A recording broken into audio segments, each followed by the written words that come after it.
Hola, ¿qué tal? Buen día. Una vez más, diciembre, me encanta este mes, no sé si también a ti te gusta este mes. Y me gusta por el frío, me gusta por la comida, me gusta hacer ejercicio cuando hace frío, así que me encanta este mes muchísimo, la verdad. Y déjame decirte algo, hay una frase que tengo ahí en el pensamiento dentro de mi corazón, y esta frase es: Jesús es la razón de la celebración.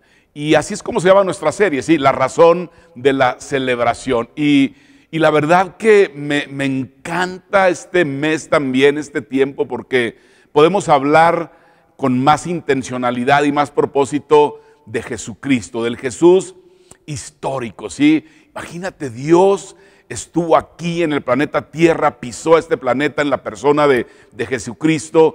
Y podrán decirme: ay, Alfonso, pero no, sabes que ese es un tema religioso. No, espérame, no es un tema religioso, es un tema histórico, es historia también. Mira, Jesús levantó un movimiento extraordinario. El imperio en turno, el imperio romano, quiso detenerlo, aplastarlo. ¿Y sabes qué pasó? No pudieron. Y años después, o tiempo después, colocaron al líder de ese movimiento, a Jesús, como el centro de ese imperio. Así que no es religión, es historia. Me emociona hablar muchísimo de este tema, yo creo que se me nota. Y es que lo que pasa es que en Navidad, en este tiempo, lo tengo más presente todavía, ¿sí? Así que entonces vamos a hablar de lo que quisiera dejarte el día de hoy. Jesús es la razón de la celebración. Si estás ahí conmigo, dilo: Jesús es la razón de la celebración. Y eso es una realidad, sí, es cierto, pero en el fondo, si te pones a pensar más, la verdadera razón no es Jesús, la verdadera razón somos tú y soy yo también, ¿sí? Porque si tú y yo no necesitáramos a un Salvador, entonces Jesús no hubiera venido al planeta Tierra, ¿sí? Él vino por ti, Él vino por mí, y esa es la verdadera razón.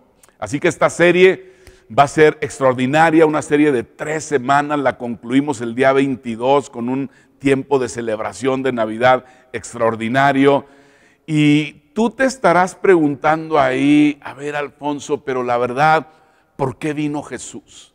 Y es una muy buena pregunta, déjame decirte, porque creas o no en Jesús, en esta serie hablaremos acerca de 3 razones por las que Jesús vino a este mundo, a este planeta Tierra, ¿sí?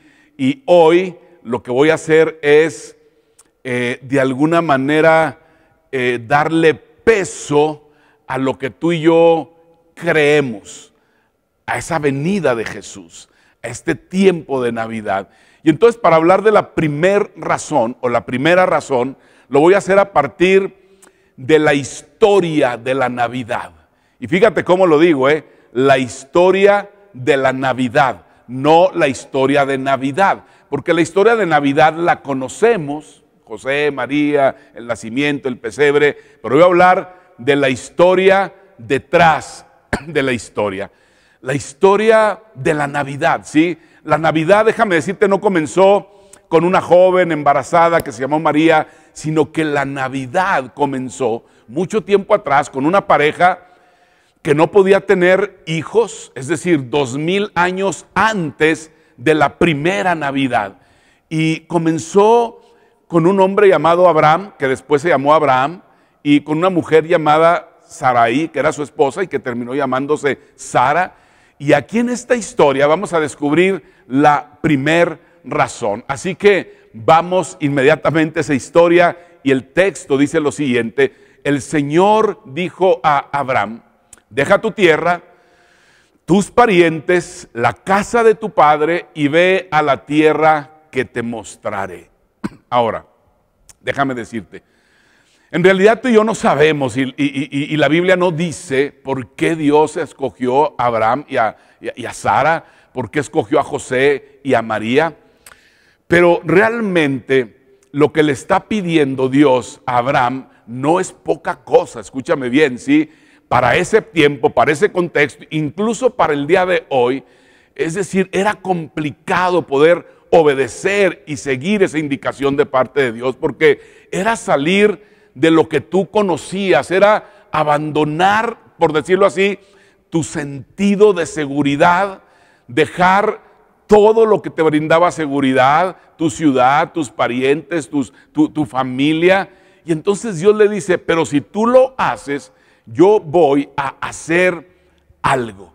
Y le dice Dios lo siguiente: haré de ti, Abraham, una nación grande. Ahora déjame ponerte en contexto, porque para ese momento que Dios tiene esa conversación con Abraham, Abraham tenía como 75 años, no tenía hijos, él y su esposa no podían embarazarse, así que él no estaba esperando una nación grande, que era la promesa que Dios le estaba haciendo. Si acaso dice, pues a lo mejor voy a ser papá y con suerte voy a ser abuelo. Así que Abraham diría, ok Dios, como que de mí vas a ser una gran nación. Y luego le dice, y te bendeciré, esa es la promesa de Dios, haré famoso tu nombre. Ahora quiero que entiendas algo. Esta promesa Dios se la dio a Abraham y se escribió hace 4000 años aproximadamente. Y tiempo después, el día de hoy, tú y yo podemos ver cumplida esa promesa, ¿sí? Porque de esa promesa nació la nación de Israel el día de hoy de Abraham. Y aparte, ¿quién no conoce el nombre de Abraham el día de hoy? Y luego le dice, parte de la promesa, le dice, y serás bendición. Ser bendición para otra persona se ve de la siguiente manera: alguien estará mejor a causa tuya. Y entonces Abraham diría, a ver, ¿alguien estará mejor a causa mía? ¿Quién? ¿Quién? ¿Sí? Y aquí está contenida la Navidad, en esta parte final de la promesa. Ve lo que dice: por medio de ti serán benditas todas las familias de la tierra. Y entonces está diciendo que Abraham iba a ser una bendición. Y podría decir, bueno, está bien, a lo mejor puedo ser bendición para mi familia, a lo mejor puedo ser bendición para los vecinos de mi cuadra, para mis amigos, quizá con mucho para mi ciudad, para mi colonia. Pero lo que le está diciendo Dios, no, espérame, es más que eso. En ti, Abraham, serán benditas todas las familias del planeta Tierra. Ahora, esto era complicado entender, pero lo más complicado era el contexto cultural que se vivía en ese tiempo, porque en ese tiempo las personas no bendecían a otras personas. En ese tiempo las personas no estaban buscando cómo ayudar a otras personas, cómo agregar valor a otras personas, sino en ese tiempo las personas buscaban conquistar a otros, buscaban aplastar a otros, buscaban esclavizar a otros, buscaban saquear a otras personas. Así que entonces vemos la promesa de Dios. Abraham, en ti serán bendecidas todas las familias de la tierra. Ahora, contra todo pronóstico era esta promesa. Era contra todo pronóstico. Uno cuando lee esto diría, Dios, ¿y por qué no escogiste mejor uno de 20, de 25 años, que todavía pudiera tener fuerza para tener no uno, sino varios hijos? Abraham está viejo. Le estás haciendo una promesa a un hombre de 75 años que no pueden concebir hijos. Y le estás diciendo que de él va a salir una nación grande. ¿Qué? O sea, ¿de qué se trata, Dios? ¿Sí? Y que además serán bendecidas en él todas las familias de la tierra, todas las naciones. Pero a pesar de todo pronóstico, Abraham le creyó a Dios. Por eso es el padre de la fe. Ahora, eventualmente Abraham tiene un hijo que se llama Isaac, y luego Isaac tiene otro hijo que se llama Jacob y Esaú, y luego Esaú tiene y Jacob tienen más hijos. Y entonces esta historia, esta promesa que Dios le dio a Abraham, de alguna manera se la van pasando generación tras generación. Y como paréntesis, tú y yo vemos en esta familia del padre de la fe una familia súper disfuncional. Sí, yo creo que es la familia más disfuncional de la cual podemos estudiar o ver. Y después de ver esta familia, tú le dirías a Dios, Dios, ¿todavía podrías usarme a mí? Claro que te puedo usar a ti, ¿sí? Pero Señor, no conoces a mi familia. Él diría, bueno, te presento a la familia de Abraham. Y después de eso tú vas a decir si realmente te puede usar a ti o no y a tu familia. Y lo que me encanta de la Biblia, lo que está escrito, es que no oculta absolutamente nada. Los errores, los pecados, los zafis de todos los grandes hombres y mujeres de Dios. Es más, Abraham una vez, para salvar su vida con un rey, presenta a su esposa como su hermana. Porque al rey le gustó Sara, era una mujer muy hermosa, ¿verdad? Y dice, bueno, quiero cuidar mi vida, y la presenta como su hermana, imagínate. Y luego Isaac, yo creo que se dio cuenta de esa historia, y una vez se le presenta una situación similar y también hace exactamente lo mismo. Y cuando ves a Jacob engañar a Esaú, a su papá, cuando ves que entre ellos no se hablaban, Jacob y Esaú como hermanos, que duraron 20 años sin hablarse y que uno quería matar al otro, tú dirías, híjole, yo tengo 6 meses sin hablarle a mi hermano. Bueno, todavía te faltan 19 años y medio para que te compares a cualquiera de estos dos, ¿sí? Luego de eso, tiene 12 hijos, Jacob, y estos 12 hijos arman un complot para poder matar a uno de ellos. Deciden no matarlo y entonces deciden venderlo mejor a un país extranjero, a otro país. Y luego vienen y engañan al papá de que murió, le mienten, lo engañan. Y yo digo, esta es la historia de la familia del padre de la fe. ¿Podrá usarnos Dios a nosotros? Claro que sí. Y luego después de eso, esta nación, estas familias se van a Egipto. En Egipto comienzan a crecer, la familia conejo, tú sabes, muchos. Llega tal momento que son tantos que el faraón en turno se asusta, se asombra y dice, oye, estos son muchos. En un momento dado ellos van a tomar control de nuestro país. Si te parece conocida esta historia por la migración el día de hoy de muchos países, bueno, pero así fue en ese tiempo también. Y entonces él los somete, los hace como sus esclavos durante 400 años. Pero no quiero que pierdas la promesa. No quiero que pierdas de vista esa promesa. Abraham, en ti serán benditas todas las familias de la tierra. A ver, está bien, pero somos esclavos el día de hoy. Así que no se siente como que sean una bendición para otras familias siendo esclavos, ¿sí? Pero Dios le había dado esa promesa a Abraham, él la transfiere a su hijo, a sus nietos, etcétera. Los descendientes de Abraham tenían esa comprensión, ellos tenían aquí esa promesa muy clara, la repetían todos los días, en la mañana, en la noche, en la tarde, entre su familia, entre las personas, pero son esclavos en ese momento. Imagínate en la cena, siendo esclavos, como los aplastaba Egipto, diciendo, hey, en nosotros, en nuestro pueblo serán benditas todas las familias de la tierra. Era muy raro, ¿sí o no? Pasan los años, van a un lugar llamado Canaán, someten a los cananeos, los conquistan, y ellos no se sintieron o no sintieron que el pueblo de Israel fuera una bendición para ellos. Oye, los conquistaron, los arrasaron, prácticamente los desaparecieron, ¿sí? Así que la promesa seguía sin cumplirse. Pasan 1000 años y creció tanto la nación que se convirtieron en un reino. Ahora son un reino. ¿Cuál reino? El reino de Israel. Imagínate, poderoso, ¿sí? Un reino, pero la promesa todavía sin cumplirse. Los 2 primeros reyes de ese reino, David y Saúl, ellos realmente no fueron una bendición. ¿Cuál bendición? Si era guerra tras guerra, tras guerra, tras guerra, no eran bendición para nadie, ¿sí? El tercer rey, Salomón, toma una mala decisión, se casa con las hijas de reyes paganos de otras naciones, y entonces ya están adorando a otros dioses en ese tiempo, y era terrible, la promesa seguía sin cumplirse. El imperio babilónico llega, arrasa con Jerusalén, destruye el templo de Jerusalén, terrible, ¿sí? Y entonces Dios envió profetas al pueblo después de esto, con el propósito de recordarle a Israel que la promesa seguía vigente, ahí estaba, ¿sí? Y en cierto modo les daba aliento a estos profetas. En otros momentos eran duros porque el pueblo se desviaba, traía una palabra de corrección, pero básicamente era decirles, hay un plan para ustedes. Y uno de estos profetas fue Isaías, y ve lo que él dice, no es suficiente hacer que tú seas mi siervo para restaurar el poder de las tribus de Jacob y traer de regreso a los sobrevivientes de Israel. Dice, también te haré luz de las naciones, dice, para que hagas llegar mi salvación a los lugares más remotos de la tierra.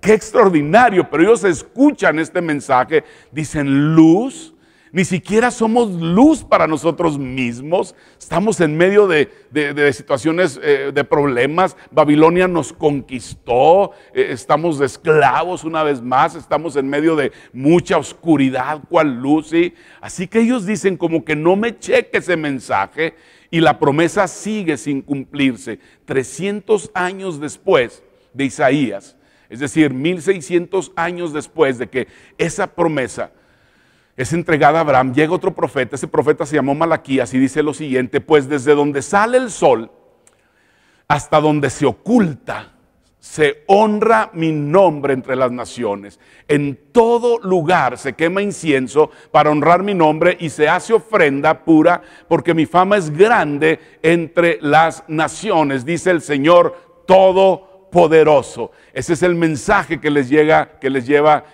Isaías. O sea, desde que nace el sol hasta que se opone, es decir, en todo lugar del mundo, en todo lugar del planeta, van a adorar a Dios. Y ellos escuchan este mensaje, dije, ¿cómo? O sea, en cierta manera yo creo que hasta se burlan, si dicen, o sea, así como estamos somos la vergüenza de las naciones. Nos conquistaron los asirios, nos conquistaron los persas, los macedonios, los babilonios. O sea, quien ha querido nos ha conquistado. ¿Crees que otras naciones levantarán tu nombre? Y por si fuera poco, llega Pompeyo en el año 68 a.C. y conquista Jerusalén. Mata a la mitad de los sacerdotes y profana el templo. Cuando él entra, él no podía entrar al templo, era un pagano. Cuando él entra, la gente entró al templo, no podía entrar. Pero hay una promesa de Israel que ahí está. Pasaron 2000 años. Dice, bendición. ¿Para quién? ¿Lo eran? No, realmente no lo eran. Son una vergüenza para los pueblos. Todos los conquistan. Realmente ya dudaban, ya no creían. Y si tú y yo detuviéramos la historia, en ese momento, en ese preciso momento, cuando Pompeyo llega y hace eso en el templo de Jerusalén, a la luz de la promesa que le dio a Abraham, esta sería la conclusión. Promesa, Pompeyo, diríamos, todas las naciones definitivamente no serán bendecidas a través de Abraham. Diríamos, Israel no será luz para nadie, para ningún gentil. Diríamos, su Dios no sería adorado en todo el mundo. Es decir, nadie adoraría a un Dios que no cuida a su pueblo. Así que si detenemos la historia en ese momento, en ese tiempo, en el tiempo que Pompeyo llega y hace eso, esa sería la conclusión. Pero algo sucedió. Algo sucedió. Pablo lo capta muy bien.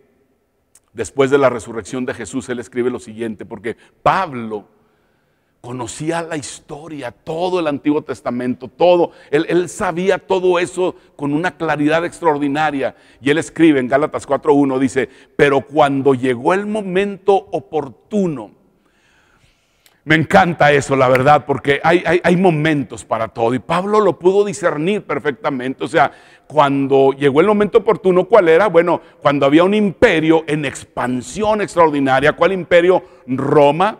Cuando este imperio tenía la capacidad de exportar una cultura, porque además tenían un idioma único, el griego koiné, porque además había un sistema de carreteras y un sistema de puertos que permitía exportar no solamente productos, sino también la cultura, de tal manera que llegaría más rápido cualquier movimiento, cualquier información.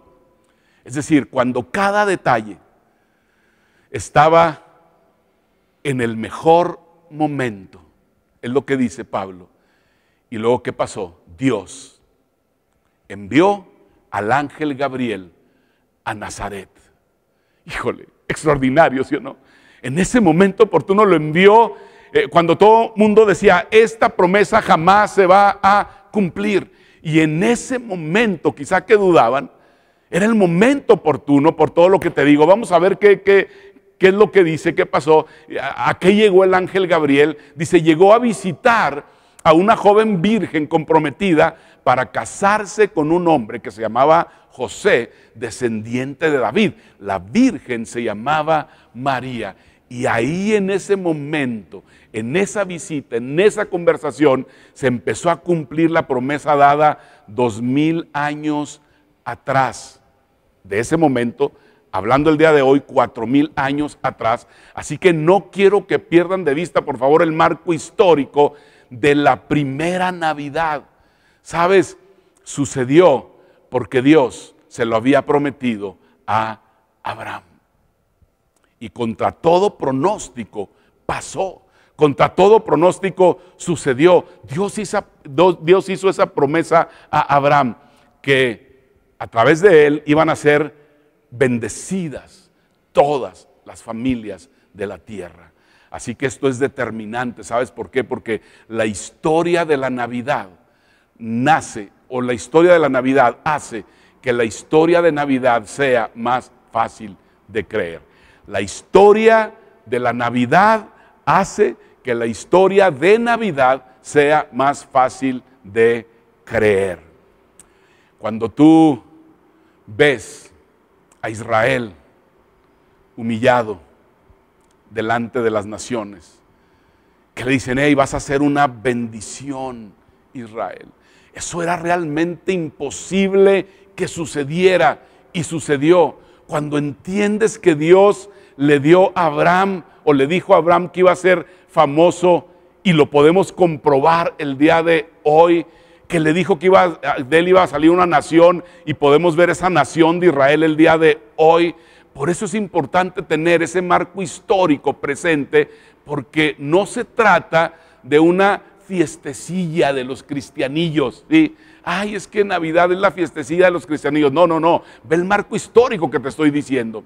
Finalmente nació Jesús. El imperio babilónico para ese tiempo era inhabitable totalmente. El imperio persa estaba reducido a nada. El reino de Alejandro el Magno se había dividido. Roma estaba creciendo. Le decían Roma la eterna, pero no fue Roma la eterna. Así con los años, Roma la eterna terminó rindiéndose delante de ese niño rey, de Jesucristo. Así que entonces vamos a ir viendo lo que va pasando. Una persona leía con respecto a los imperios y a la promesa que se cumplió. Dice, los reinos de este mundo solo tienen la capacidad de gobernar este mundo, pero no de bendecir al mundo. Y esto es cierto, ¿sí o no?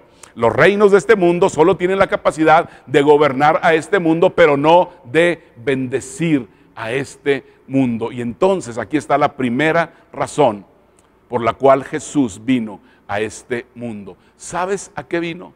La primera razón de la Navidad: vino a bendecir este mundo para que estuviera mejor, gracias a Él. Esa es la razón, esa es la primera razón. No para gobernarlo, no para aplastarlo, no para condenarlo. Vino a bendecir, no a gobernar. Y entonces ve lo que dice la historia de Navidad. Dice, la Virgen se llamaba María, el ángel se acercó a ella y le dijo. ¿Qué le dijo? Vamos a ver. Hey, y la verdad a lo mejor te cuesta creer esto de que un ángel se apareció y María embarazada, pero de la misma forma que es inimaginable que se cumpliera la promesa que te acabo de decir hace un poco, pero sucedió, pasó, también sucedió esto. Ahora déjame decirte, es el Hijo de Dios, Jesús. ¿Cómo quieres que llegue al planeta Tierra así? Llegó de una manera que no es posible explicarlo de manera natural. Pero el hecho de que sea una manera sobrenatural a través de la cual llegó, no quiere decir que no sea cierto. Y le dijo el ángel, quedarás embarazada y darás a luz un hijo y le pondrás por nombre Jesús. Él será un gran hombre y lo llamarán Hijo del Altísimo, dice. Híjole, extraordinario, ¿sí o no? Qué emocionante. Dios cumplió su promesa y en este momento, en ese preciso momento, entonces nosotros nos paramos o nos pararíamos hoy en día y diríamos esto: Israel sería una luz para el mundo. Así es, Dios cumplió su promesa. Y quiero hacerte una aclaración: no Israel como nación, sino que a través de Israel, es decir, Jesús llegó en la descendencia de Israel y es Jesús la luz para este mundo, no Israel. Se cumplió la promesa. Diríamos lo siguiente: el Dios de Israel sería adorado en todo el mundo, y eso es comprobable totalmente, porque en cada lugar de este planeta Tierra hay personas que se reúnen solos o en comunidad para adorar a ese Dios extraordinario. Quizá tú lo haces igual que yo también, ¿verdad? ¿Y qué más diríamos? ¿Qué más diríamos acerca de esta promesa? El mundo sería bendecido a través de Abraham. Así que el mundo es mejor debido a que Jesús llegó. No para cargarnos, no para que sea una historia de condenación, de amargura, de resentimiento, de muerte, de tristeza, sino una historia de perdón. Hazlo personal. Quizá tú no te puedes acercar a Jesús el día de hoy porque tienes miedo, pero ¿sabes qué? Jesús llegó para que tú estés mejor. Jesús llegó para perdonarte, para amarte, para incluirte, para que seas parte de su familia, para aceptarte en esa familia extraordinaria. No veas atrás, ve hacia adelante con esperanza. A eso vino Jesús. El mundo está mejor gracias a que Jesús llegó. Esto es hermoso, ¿sí o no? Y entonces ahora, con esto que te acabo de decir, hay una implicación para quienes somos seguidores de Jesús, porque si Jesús vino para que este mundo sea mejor o esté mejor, si él vino a bendecir a este mundo, a las familias de la tierra, entonces nosotros deberíamos ser personas también de bendición. Y la pregunta obligada es: ¿lo somos? ¿Somos bendición como iglesia, como familia, en lo personal? ¿Lo son? ¿Tú eres bendición realmente? ¿Lo haces? ¿Bendices a otras personas? Es decir, haces que este mundo, haces que tu familia, haces que otra familia, haces que tu comunidad sea mejor a causa de que tu iglesia, de que tu familia, de que tú estés ahí en ese lugar. Si Él es la luz del mundo, Él es la luz del mundo, tú eres la luz de este mundo. Y una pregunta más: ¿importa? La respuesta es sí, sí importa. Muchísimo importa que tú y yo podamos ser de bendición a otras personas. Estas son buenas preguntas para esta temporada que ya está encima de nosotros. ¿Estamos siendo de bendición? Nuestros bolsillos deben hacerse esa pregunta. Nuestra cartera debe hacerse esa pregunta. Y yo quiero responder por ti.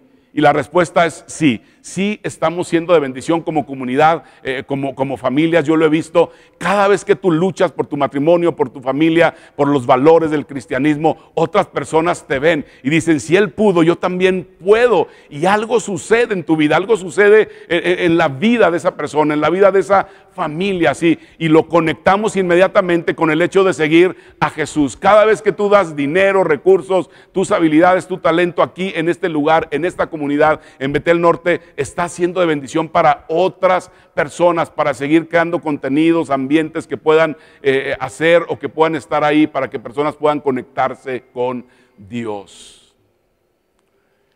Se acercó recientemente un hombre en un retiro que tuvimos para matrimonios. Me dijo: ¿sabes qué? Gracias, no sabes la oscuridad en la cual yo he estado por mucho tiempo, en la cual he vivido, y esta comunidad, esta iglesia, este grupo me ha sacado de ese lugar. Pero sabes que yo recibo muchas veces esas gracias, pero no son para mí, es para toda esta comunidad, para Betel Norte, para todos ustedes. Si me preguntan, ¿lo están haciendo? La respuesta es sí.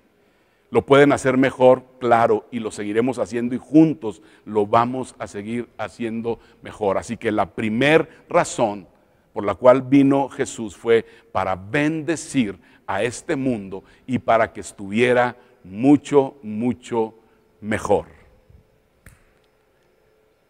Qué bueno que estuviste con nosotros el día de hoy. Te esperamos el próximo domingo en la segunda parte de nuestra serie.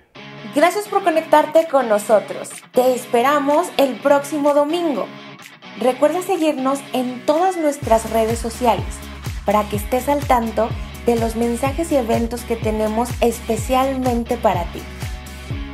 Dar es nuestro estilo de vida y gracias a tu generosidad es posible hacer todo lo que hacemos y apoyar a los distintos misioneros para que el mensaje de esperanza y salvación llegue a cada rincón del mundo.